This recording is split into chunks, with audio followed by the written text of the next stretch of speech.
जय श्री राम। मैं आपका दोस्त वरुण तिवारी। आज मैं आपको एक बहुत ही रोचक और रोमांच से भरी कहानी सुनाने जा रहा हूँ। जो भीमपुत्र घटोत्कच थे, उनकी शादी मोरबी से कैसे हुई थी, मैं इसी के बारे में आपको आज बताने जा रहा हूँ। आप सुनेंगे तो आपको कहानी बहुत अच्छी लगेगी।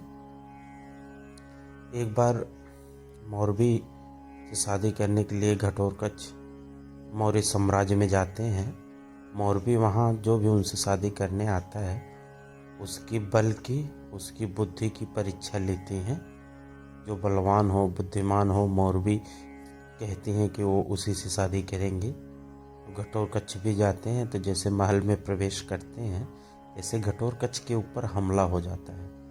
तो घटोत्कच उस हमले से अपने आप को बचा लेते हैं।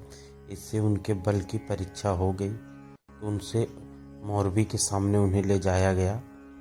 अब मोरबी कहती हैं कि आपके लिए मेरा जो है दूसरा क्वेश्चन है, यानी दूसरी परीक्षा है। अब आपको मेरे प्रश्नों का उत्तर देना पड़ेगा आपको। तो घटोत्कच बोलते हैं, बोलो आपका प्रश्न क्या है। तो मोरबी कहती है कि मुझे कोई ऐसी कहानी सुना दो जिससे मैं हैरान भी हो जाऊं, परेशान भी हो जाऊं, और कहानी मुझे एकदम आश्चर्य से भर दे। ऐसी मुझे कोई कहानी सुनाओ। तो घटोत्कच भगवान कृष्ण के बहुत बड़े ही भक्त थे। घटोत्कच भगवान कृष्ण को याद करते हैं।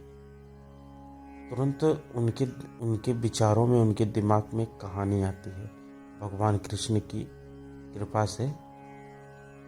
तो वो मोरबी को कहानी सुनाते हैं कि एक पिता था, अपने बेटी को पाल रहा था। धीरे धीरे उसकी बेटी बड़ी होती गई और वो पिता अपनी बेटी को देखता रहा। जैसे उसकी बेटी बड़ी होती गई तो पिता देखता है कि उसकी बेटी बहुत ही सुंदर, और जब जवान हो गई तो पिता का मन धीरे धीरे अपनी बेटी से हटने लगा और उसका विचार दूषित होने लगा।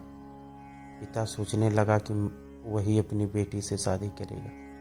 अब पिता सोच तो लेता था, लेकिन उसके मन में यही बात आती थी कि अब ये अगर बेटी को बता देगा कि इसका यही पिता है तो बेटी तो कभी शादी करेगी नहीं। तो उसके मन में आता है कि ये कभी अपनी बेटी को बताएगा ही नहीं कि ये इसका पिता है। अपनी बेटी से वो झूठ बोल देता है और अपनी बेटी को बताता ही नहीं है कि वही इसका पिता है। जब बेटी शादी करने योग्य हो जाती है तो उसको बताता है कि वो एक राहगीर था और रास्ते में उसे वो मिली थी। उसे वो पाल इसलिए रहा था कि उससे वो शादी कर सके। लड़की भी ये बात सुनती है। लड़की उससे शादी करने के लिए फिर राजी हो जाती है और उससे शादी हो जाती है। तो घटोत्कच मोरबी से पूछते हैं कि जो लड़की की जो बेटी हुई, बताओ इस आदमी की वो क्या लगेगी। एक क्वेश्चन मोरबी सुनती है तो मोरबी को कहानी बहुत ही आश्चर्यचकित लगती है। मोरबी ये कहानी सुन के बहुत ही प्रभावित हो जाती हैं और घटोत्कच से शादी करने के लिए तैयार हो जाती हैं। इसी प्रकार मोरबी और घटोत्कच की शादी हो जाती है। अब आप भी सोचना कि जो उस लड़की के बच्चे